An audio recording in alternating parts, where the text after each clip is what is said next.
Estimados amigos, estudiantes, estamos aquí que ya hemos creado nuestro proyecto, al menos la parte de configuración en Visual Studio Code utilizando Spring Boot. Tenemos aquí las carpeticas que nos han generado después del proceso que hicimos en el anterior video. Entonces, aquí tenemos las carpeticas, nos creó una carpeta main, una carpeta Java y estas carpeticas en donde vamos a crear las, eh, las unas carpeticas adicionales que nos van a simular las capas de las que hemos hablado antes. La primera carpeta que vamos a usar se va a llamar modelos, pero antes de eso tenemos que, para poder que nuestra base de datos funcione, recordemos que en el anterior video, eh, en, este, en este archivito, con todas las selecciones o lo que nosotros elegimos, en los anteriores videos, pues definimos que iba a ser íbamos a trabajar con SQL Server, con Spring Boot como framework, bueno, y todo lo que nosotros elegimos en ese momento, ¿cierto? Pero también por aquí, por recursos, nosotros colocamos que íbamos a usar una base de datos que se llama Prestar, ¿cierto? Y que íbamos a tener el usuario y una contraseña. Entonces tenemos que crear esta base de datos en SQL Server. Quienes todavía no tengan SQL Server, entonces para que lo instalen, que ya se dio como el video para poder que hagan la instalación. Aquí abrimos SQL Server y vamos a crear entonces la base de datos. Aquí, por ejemplo, estoy utilizando Windows Authentication, ¿cierto? Ya definimos. Recordemos que también podemos entrar con SQL Server Authentication, ¿cierto? Pero bueno, vamos a entrar con este. Cuando entramos con este, entramos con el usuario y la contraseña, tal como la definimos en el momento en que hicimos la instalación. Vamos a darle Connect, vamos a darle con la base de datos y vamos a decirle aquí nueva base de datos y vamos a decirle que se llama Prestar, si ese va a ser el nombre que le vamos a dar a nuestra base de datos o el nombre que le vayamos a dar. En todo caso, ese nombre que le vamos a dar aquí a la base de datos tiene que ser el mismo que nosotros coloquemos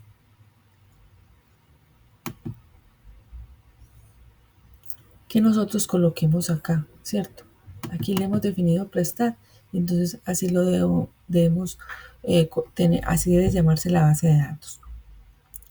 Bueno, por acá por biblio vamos a crear entonces las carpetas. Creamos la primera que se llama modelos, en donde vamos a crear nuestro diagrama de clases.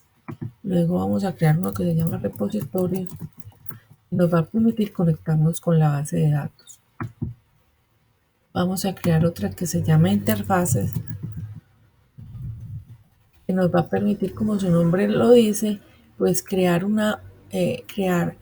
interfaz. La interfaz es como la cara de donde vamos a poder exponer nuestros métodos, pero sin implementarlos, para que nos sirva como base, relacionando los principios SOLID, en la cual los principios SOLID, como ya hemos hablado en un anterior video, nos indican, en la documentación que les dimos, nos indican que cada uno de estas, del código que presentemos debe ser totalmente independiente.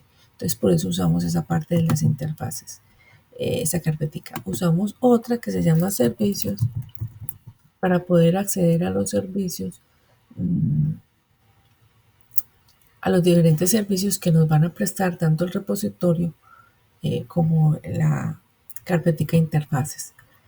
Usamos otra que se llama controlador,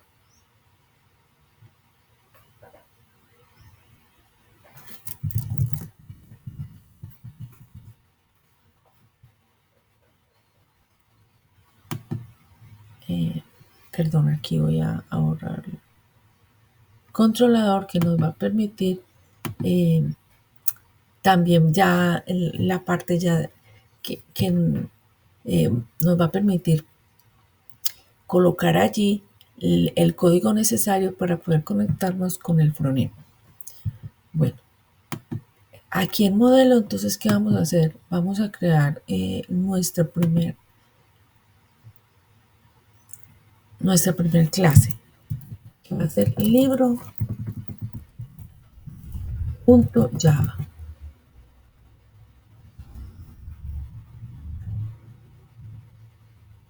Vamos a decirle que es una clase, la clase libro, y aquí vamos a colocar los atributos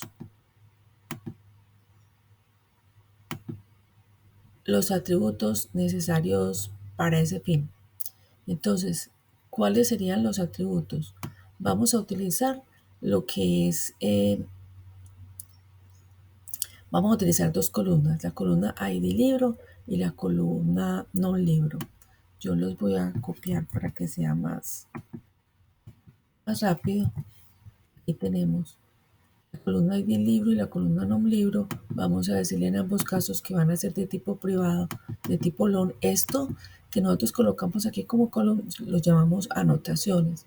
Esas anotaciones nos permiten pues hacer definiciones, en este caso para poder crear esta entidad en la base de datos, porque no la vamos a crear por SQL Server, sino por el código que vamos a colocar acá.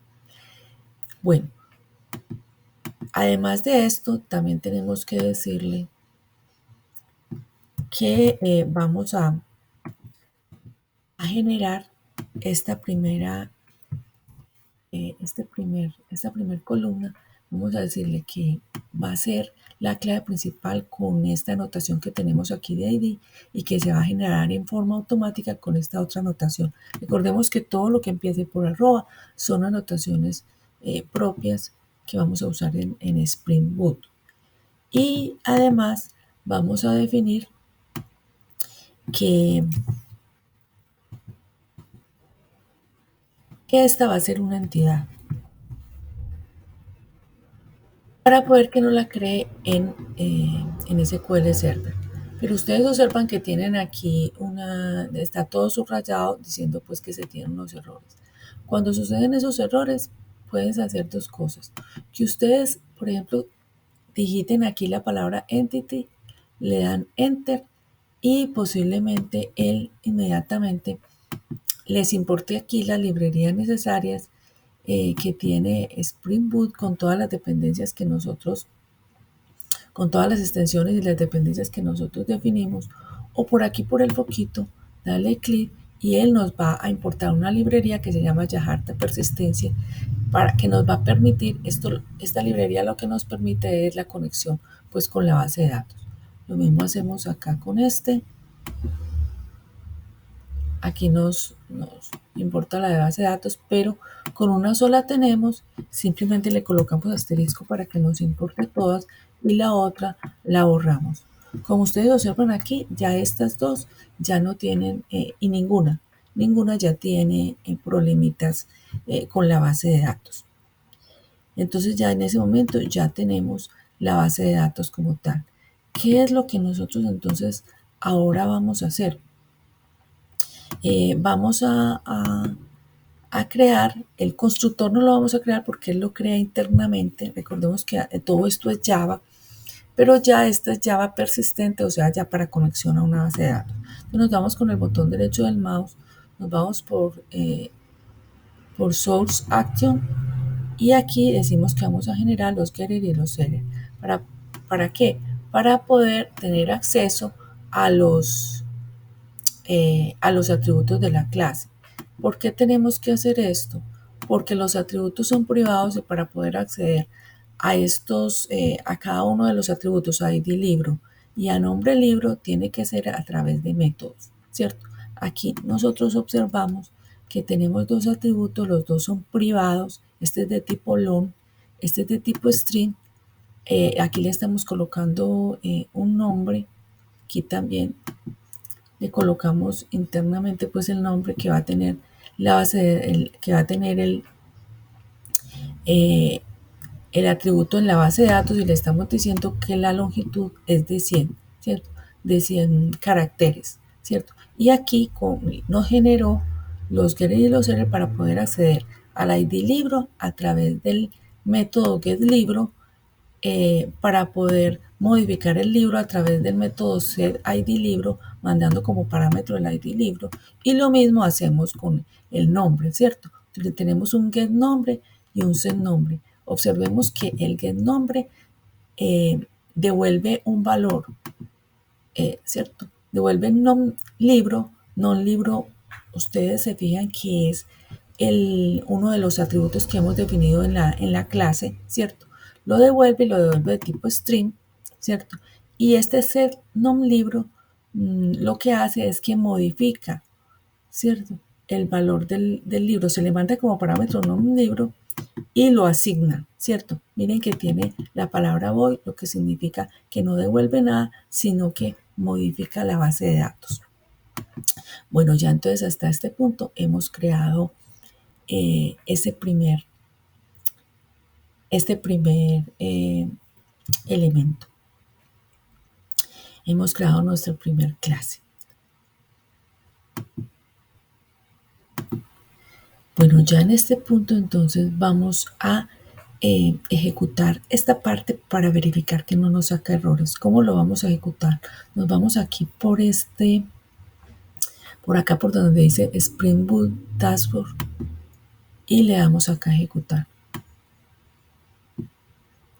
Él en la terminal va a empezar a verificar que todo esté funcionando bien.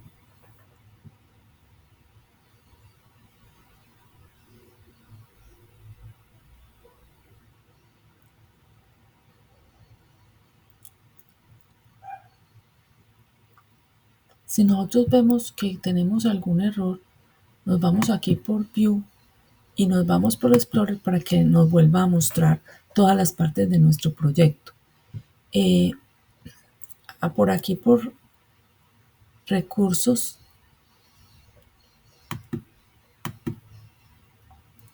y por Properties,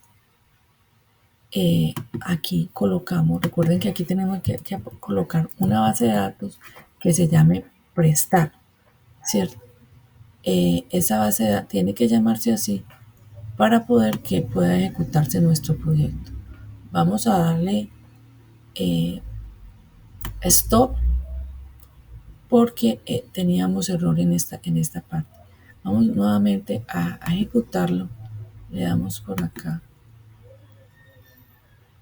ejecutar y él nos va a definir. Tiene que aparecer la palabra running para verificar que efectivamente esté funcionando bien. Si no aparece running, miren que por acá dice running. Si no aparece running es porque efectivamente pues hay un error, ¿cierto? Si ya, por ejemplo, y miren que aquí hay una barrita que me indica que ya está ejecutándose la aplicación. Si no aparece esta barrita y no aparece running es porque hay un error y tenemos que empezar a mirar cómo solucionarlo. Bueno, esto ha sido todo por ahora. Muchas gracias.